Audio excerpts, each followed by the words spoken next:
Hi everyone, in front of me I've got VIVO V29 and let me share with you how to enable the developer options on this device.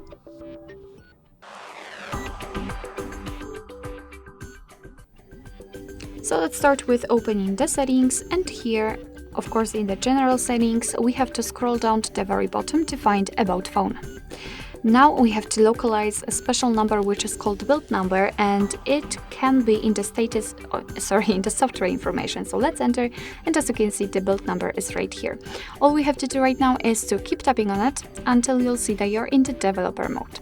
After that, we can simply come back to this general settings section and enter the system, which is right above the About Phone.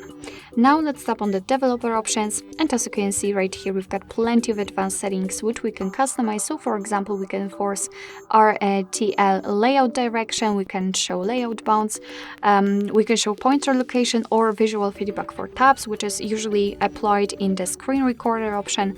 Here we've got some options which are connected with the Bluetooth, with USB, Wi-Fi. So overall, we've got the networking here, etc. So a lot of options to customize. And all you have to do in order to turn on the feature is to simply tap on the switcher on it. So it works the same just like in the regular settings. After applying, it will be immediately shown. Of course, you can turn it off the same way. And if you've got the options without the switcher, like here in the window animation scale, just tap on it to open more options to choose from. If you're done with customization of developer options, you can always turn them off just by tapping on the switcher at the top, which is pinned to the top of the screen.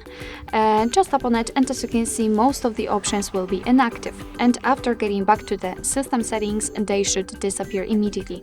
But of course, no worries, you can customize them again. Just go back to the build number step and keep tapping.